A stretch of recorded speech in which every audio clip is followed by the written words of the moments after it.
Sir UPSC का exam clear किया है तो पहले तो आपका एक्सपीरियंस बताएं, कैसा फील कर रहे हैं? एक्सपीरियंस ठीक है, बढ़िया फील कर रहा हूँ, अच्छा है। कितना रैंक आया सर आपका? मेरा 369 रैंक है।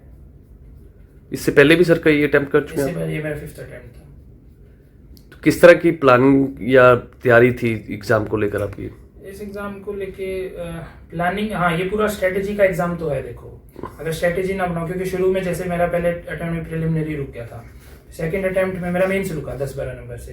वो क्यों रुका? क्योंकि मैंने बीट एंड ऑल इट बना लिया प्रिलिमिनरी को।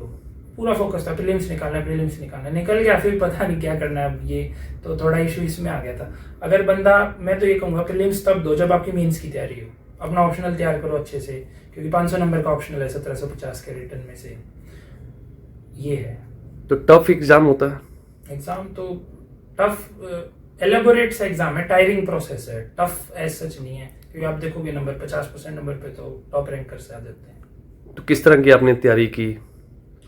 तैयारी मैंने शुरू में कोचिंग ली थी 10 महीने 2019-20 में, उसके बाद से सेल्फ स्टडी कर रहा था मैं घर से। तो इससे पहले जो अटेम्प्ट किए तो उसमें क्या रैंक आया था आपका? उससे पहले मेरा रैंक नहीं आया था, मैं इंटरव्यू में गया था 2 बार, तो नहीं आया था फाइनल लिस्ट में ना। तो उम्मीद थी कि अब चांस लगेगा? अब की बार मतलब उम्मीद तो थी, तभी उम्मीद भी देता है बंदा बार बार पेपर, लेकिन ऐसे एज सच कोई गारंटी नहीं थी कि भाई आ भी जाएगा, कुछ भी हो सकता है, ये था। तो काफ़ी स्टूडेंट हैं जो वंचित रहते हैं, यूपीएस की एग्ज़ाम दे देते बरसों बीत जाते हैं, तो उनके लिए क्या आपका संदेश है, किस तरह की तैयारी भविष्य में करें? यही है अपना, मतलब थोड़े टाइम के बाद ना बंदे को अगर सिंसियरली तैयारी करे तो समझ आ जाता है कि भाई if I am meant for this examination और नॉट, बस इतना ही है। अब मैं बार बार इंटरव्यू में पहुंच रहा था तो मुझे ये एक होप थी कि भाई ठीक है।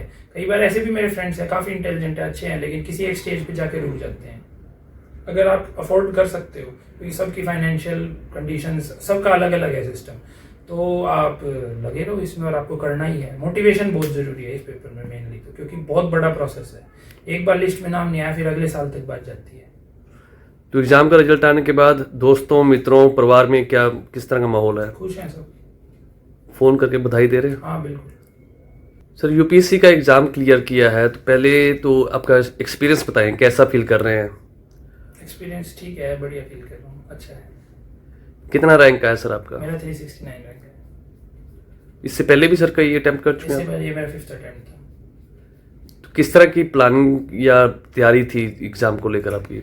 इस एग्जाम को लेके प्लानिंग, हाँ, ये पूरा स्ट्रेटेजी का एग्जाम तो है। देखो, अगर स्ट्रेटेजी ना बनाओ, क्योंकि शुरू में जैसे मेरा पहले अटेम्प्ट में प्रिलिमिनरी रुक गया था, सेकंड अटेम्प्ट में मेरा मेंस रुका 10-12 नंबर से। वो क्यों रुका? क्योंकि मैंने बीट एंड ऑल इट बना लिया प्रिलिमिनरी को। पूरा फोकस था प्रीलिम्स निकालना है, प्रीलिम्स निकालना है। निकल गया, फिर पता नहीं क्या करना है अब, ये तो थोड़ा इशू इसमें आ गया था। अगर बंदा, मैं तो ये कहूँगा प्रीलिम्स तब दो जब आपकी मेंस की तैयारी हो। अपना ऑप्शनल तैयार करो अच्छे से, क्योंकि 500 नंबर का ऑप्शनल है 1750 के रिटर्न में से। ये है तो टफ एग्ज़ाम होता है? एग्जाम तो टफ एलेबोरेट सा एग्जाम है, टायरिंग प्रोसेस है, टफ एज सच नहीं है। क्योंकि आप देखोगे नंबर 50% नंबर पे तो टॉप रैंकर से आ जाते हैं। तो किस तरह की आपने तैयारी की? तैयारी मैंने शुरू में कोचिंग ली थी 10 महीने 2019-20 में, उसके बाद से सेल्फ स्टडी कर रहा था मैं घर से। तो इससे पहले जो अटेम्प्ट किए तो उसमें क्या रैंक आया था आपका? उससे पहले मेरा रैंक नहीं आया था, मैं इंटरव्यू में गया था 2 बार, तो नहीं आया था फाइनल लिस्ट में ना। तो उम्मीद थी कि अब चांस लगेगा? अब की बार मतलब उम्मीद तो थी, तभी उम्मीद भी देता है बंदा बार बार पेपर, लेकिन ऐसे एज सच कोई गारंटी नहीं थी कि भाई आ भी जाएगा, कुछ भी हो सकता है, ये था। तो काफ़ी स्टूडेंट हैं जो वंचित रहते हैं, यूपीएस की एग्ज़ाम दे देते बरसों बीत जाते हैं, तो उनके लिए क्या आपका संदेश है, किस तरह की तैयारी भविष्य में करें? यही है अपना, मतलब थोड़े टाइम के बाद ना बंदे को अगर सिंसियरली तैयारी करे तो समझ आ जाता है कि भाई if I am meant for this examination और नॉट, बस इतना ही है। अब मैं बार बार इंटरव्यू में पहुंच रहा था तो मुझे ये एक होप थी कि भाई ठीक है। कई बार ऐसे भी मेरे फ्रेंड्स हैं, काफी इंटेलिजेंट है, अच्छे हैं, लेकिन किसी एक स्टेज पे जाके रुक जाते हैं। अगर आप अफोर्ड कर सकते हो, क्योंकि सबकी फाइनेंशियल कंडीशंस सबका अलग अलग है सिस्टम, तो आप लगे रहो इसमें और आपको करना ही है। मोटिवेशन बहुत जरूरी है इस पेपर में मेनली, तो क्योंकि बहुत बड़ा प्रोसेस है। एक बार लिस्ट में नाम नहीं आया फिर अगले साल तक बात जाती है। तो एग्ज़ाम का रिजल्ट आने के बाद दोस्तों, मित्रों, परिवार में क्या किस तरह का माहौल है? खुश हैं सब। फ़ोन करके बधाई दे रहे हैं? हाँ बिल्कुल।